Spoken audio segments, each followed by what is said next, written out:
É muito bom podermos estar juntos, né? Dessa vez, através da mídia, agradecendo a Deus essa possibilidade para que a gente não se mantenha tão afastado, né, dos ensinamentos espíritas, tão afastado dessa nossa casa, Centro Espírita Irmã Catarina, e que logo nós possamos estar juntos novamente, trocando as energias, os fluidos necessários. Bem, hoje eu escolhi para falar para vocês sobre a parábola do bom samaritano, né? Uma das parábolas que Jesus, quando esteve aqui, nos deixou este ensinamento. A parábola do bom samaritano, ela diz o seguinte, que levantando-se certo doutor da lei, experimentou dizendo ao mestre, Mestre, que hei de fazer para herdar a vida eterna? E Jesus lhe disse, que está escrito na lei? Como lês? E ele lhe respondeu, amarás ao Senhor teu Deus de todo o teu coração, de toda a sua alma, de toda a sua força, de todo o seu entendimento e ao teu próximo como a ti mesmo. E aí então Jesus lhe replicou, respondestes bem, faze isso e viverás. Ele, porém, querendo justificar-se, perguntou a Jesus, e quem é o meu próximo?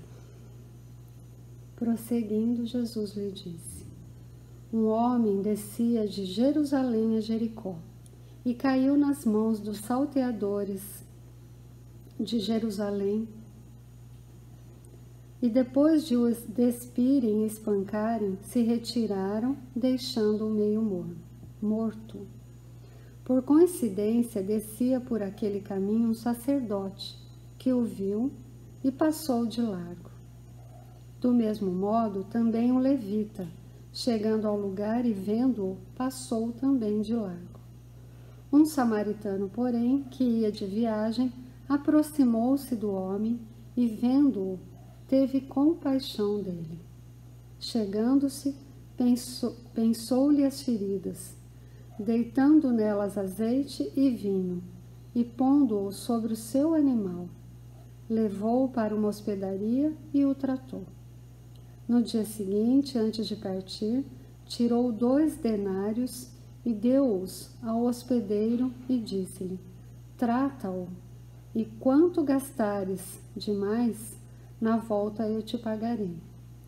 Qual desses 3 te parece ter sido próximo daquele que caiu nas mãos dos salteadores? E respondeu então o doutor da lei, aquele com quem usou de misericórdia para com ele. E disse-lhe Jesus, vai-te e faze o mesmo.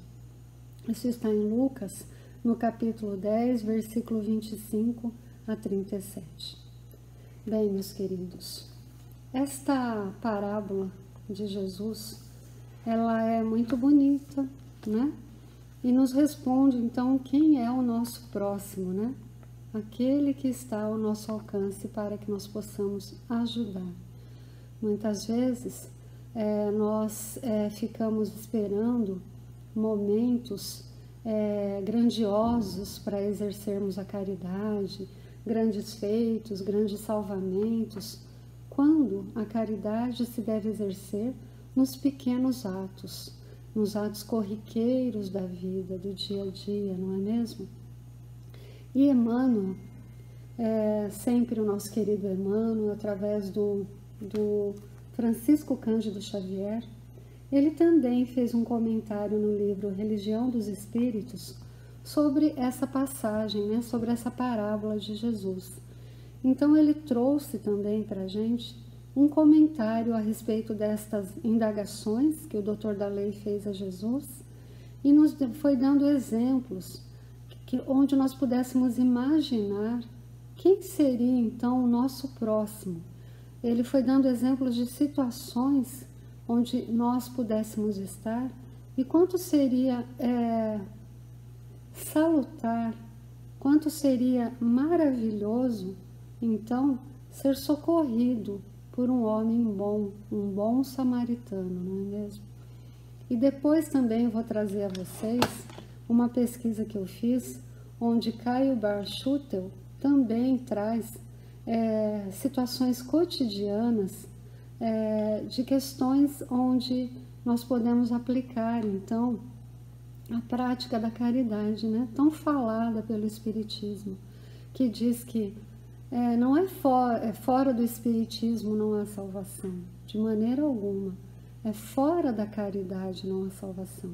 Então, independente da religião, o bom samaritano é aquele que se transforma numa pessoa melhor, em uma pessoa que socorre o seu próximo, que consegue dar voz aos oprimidos, que consegue dar luz àqueles que estão nas sombras. Esse é o bom samaritano. Então eu vou ler o texto também de Emmanuel e depois a gente continua a debater essa questão da caridade, né, colocada na prática e nas questões práticas. Bem, então, nesta reunião pública de 6 de julho de 1959, Emmanuel traz um texto elucidativo sobre a questão 918, que trata, então, sobre esse homem bom. Então, conta-se, através de Emmanuel, que Jesus, após narrar esta parábola do bom samaritano, ele foi, então, interpelado por este doutor da lei, que, alegando não haver compreendido integralmente a lição, perguntou a Jesus: Mestre, que eu farei para ser considerado um homem bom?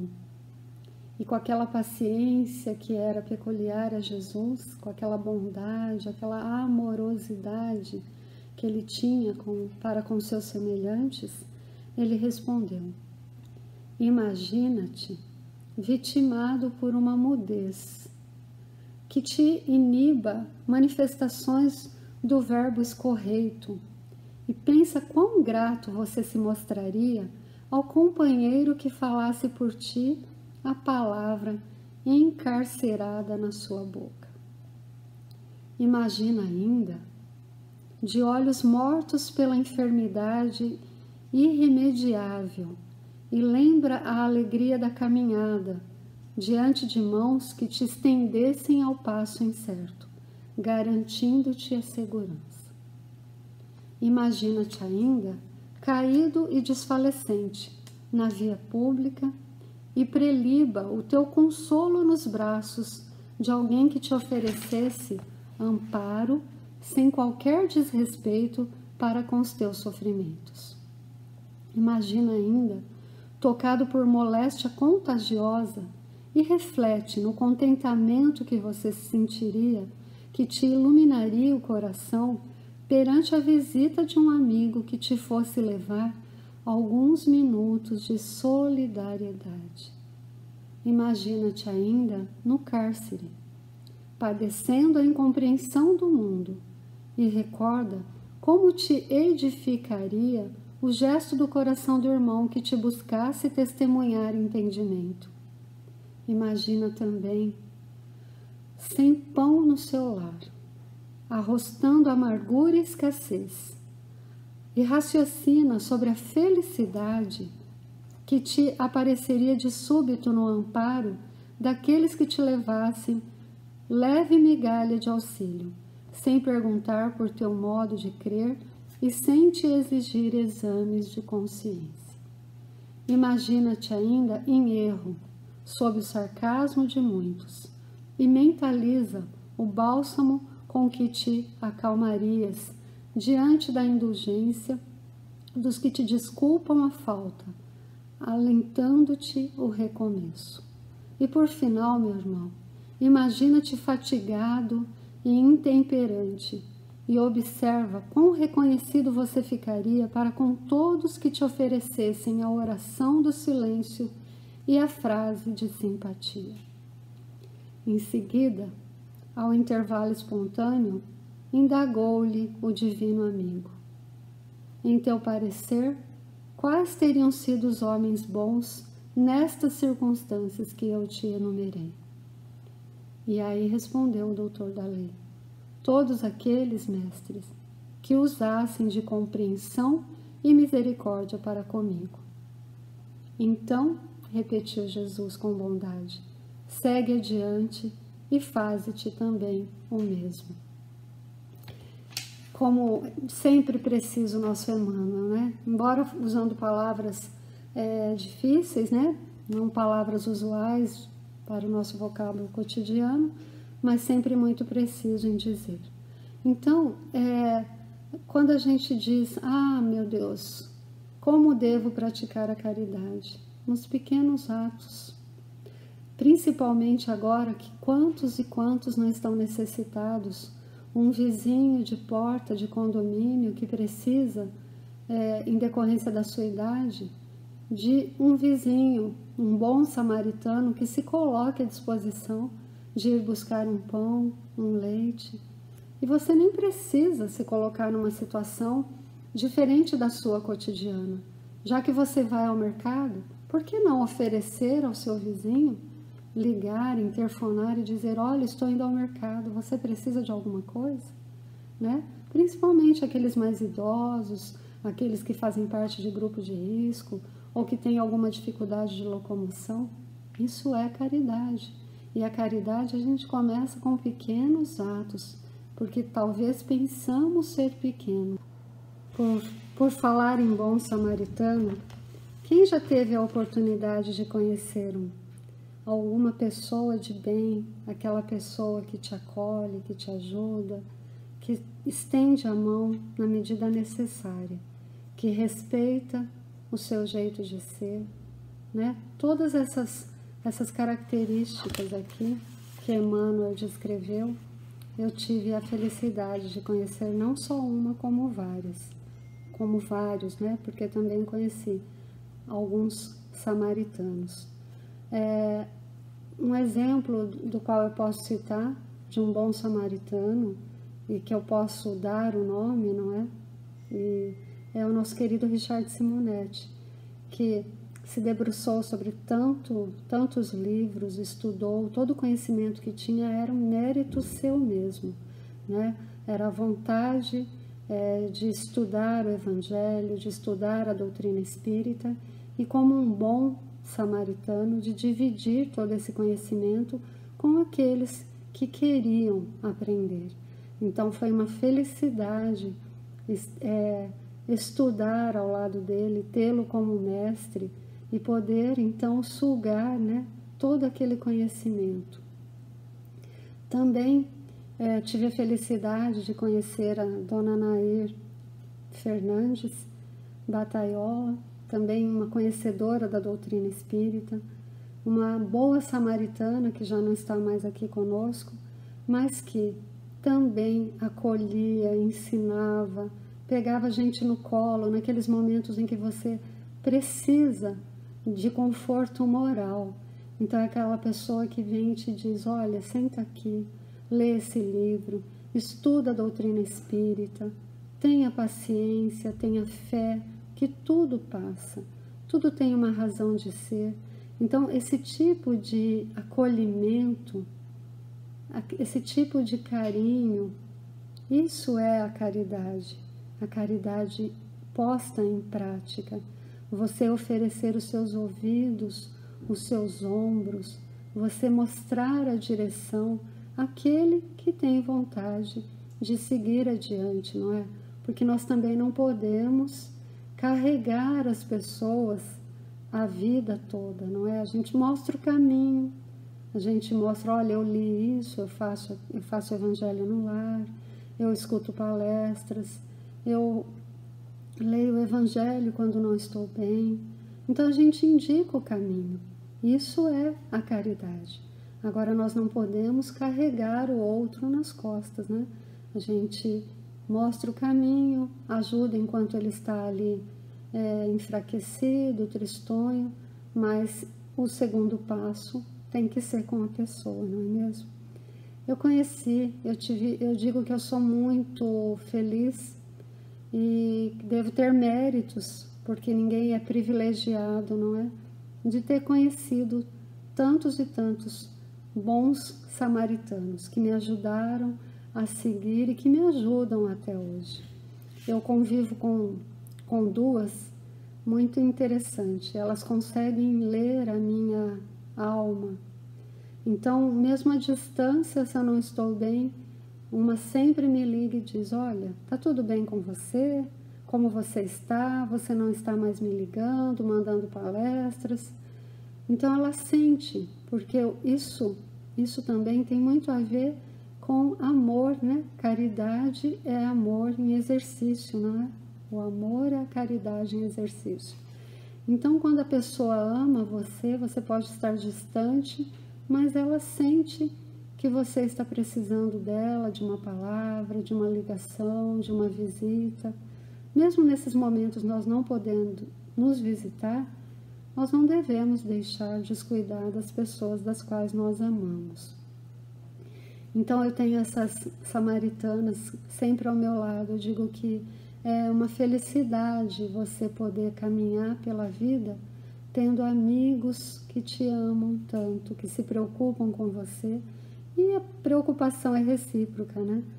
E você percebe que essas pessoas beneméritas que estão ao seu lado, elas não se reconhecem como boas, como justas, como corretas, porque o bom e o justo, ele nunca acha que é o bastante. Ele está sempre se esforçando, sempre tentando fazer todo o bem que está ao seu alcance, até às vezes fora do alcance. E uma dessas amigas minhas, outro dia, olha um exemplo interessante. Ela mandou fazer máscaras personalizadas para todos suas filhas, seus netos, seu marido, e também mandou fazer para mim, para minha filha, para o meu marido, para o meu genro. Eu achei interessante que eu fui buscar essas máscaras junto com ela e, ajudando a separar as máscaras, não tinha máscaras para ela mesma. E ela disse: olha, eu fiz para todo mundo, esqueci de mim. Olha isso, olha a característica da pessoa que está realmente numa escala evolutiva acima. Porque, como disse Allan Kardec, quando indagou os espíritos, né, e ele transcreveu para a gente, você reconhece alguém que já está numa escala superior quando ele não pensa em seus próprios interesses, ele pensa no próximo em primeiro lugar. Então eu disse a ela: olha o grau de elevação que você está. Você sempre está preocupada com o outro, a ponto de esquecer de si mesmo. Então ela falou: ah, só você mesmo. Mas é nesses pequenos detalhes que nós vamos analisando as pessoas à nossa volta, vendo as qualidades. Porque defeitos, está cheio de gente para apontar, mas quão poucos são aqueles que conseguem reconhecer a qualidade dos que te cercam, não é mesmo? E é tão bom ser rodeado de pessoas assim, que procuram se melhorar, que procuram fazer ao próximo todo o bem que está ao seu alcance, não é? Os verdadeiros samaritanos. Aquele que se preocupa com o seu prestador de serviço, aquela servidora que vem na casa e que agora não está podendo vir, mas mesmo assim a pessoa paga o salário porque diz: ah, eu já estava acostumada a pagá-la. Não é porque ela não está podendo vir prestar o serviço que eu vou deixar de fazer, não é? Então, nós sempre precisamos nos colocar no lugar dos outros. Esta minha amiga, ela tem, então, um prestador de serviços que vem cuidar da sua piscina. E ele adoeceu. Ele estava, então, com suspeita de estar com o Covid-19 e avisou que não poderia estar indo fazer, então, a limpeza da piscina.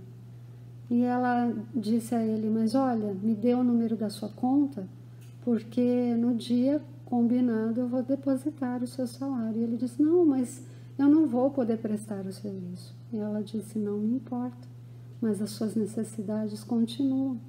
E eu iria te pagar você vindo aqui, não iria? Você não está vindo não é porque você não quer, é porque você não pode.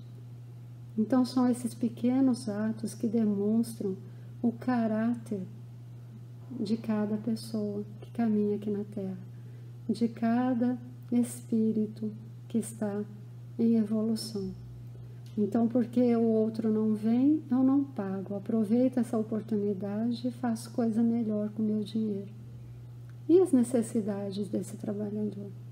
Então, são pequenos atos. E aqueles que não conseguem acesso aos seus direitos, como o auxílio emergencial, porque não tem acesso à internet, não custa nada nós estendermos os braços e ajudar essas pessoas. Então, são pequenos atos que vão formando o nosso caráter. Como diz, né? Tudo começa com os nossos pensamentos. Se os nossos pensamentos são corretos, eles moldam os nossos atos. Se os nossos atos são corretos, eles moldam o nosso caráter. E o nosso caráter determina o nosso futuro. O que nós estamos plantando hoje é o que nós iremos colher amanhã. E é assim que Jesus passou aqui na Terra, nos ensinando a caridade verdadeira nos pequenos atos. Não precisamos de atos heróicos, não precisamos que os nossos nomes estejam estampados em nenhuma placa homenageando o benemérito que fizemos, nada disso. Todos esses atos serão contados quando nós retornarmos à nossa verdadeira morada, que é quando nos perguntaremos: o que trazes nas mãos, não é?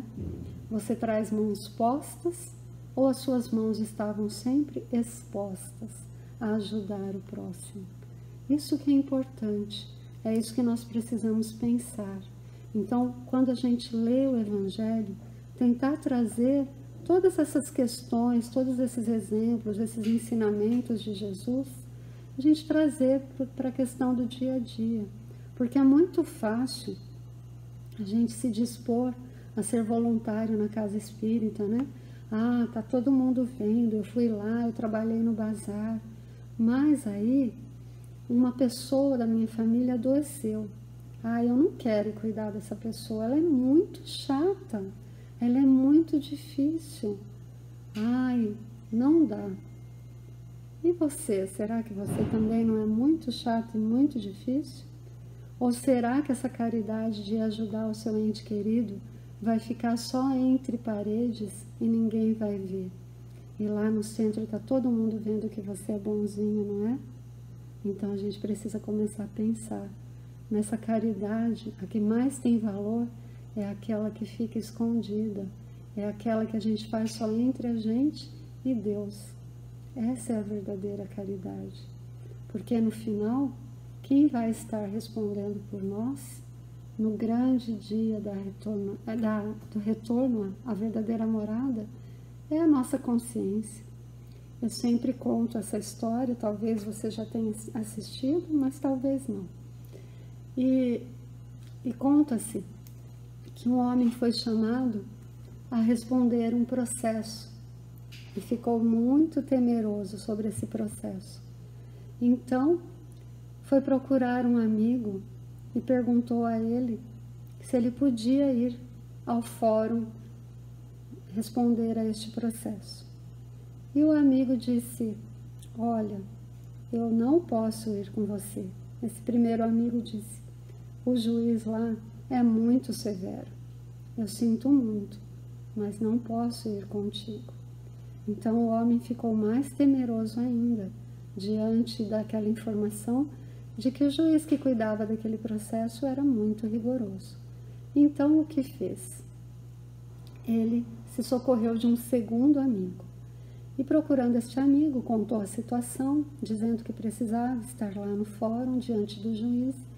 E esse amigo disse: olha, eu vou com você até a porta do tribunal, mas da porta em diante é com você. Eu não posso entrar. É você e o juiz. Ele ficou mais desesperado ainda.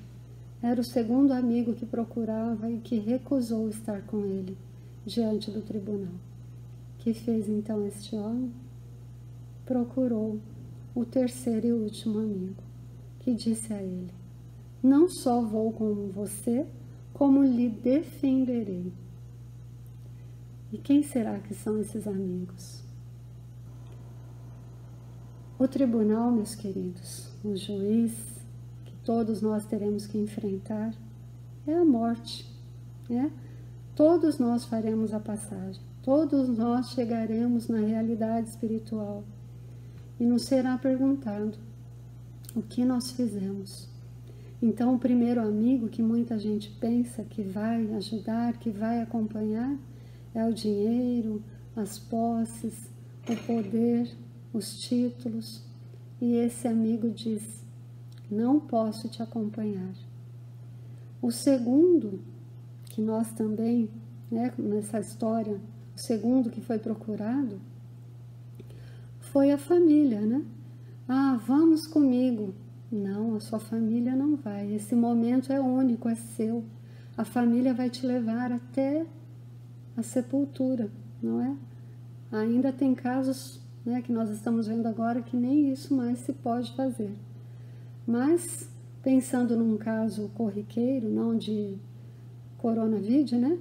Mas uma morte normal, que não esteja envolvida nessa situação, os familiares nos acompanharão até a porta do cemitério, até a sepultura.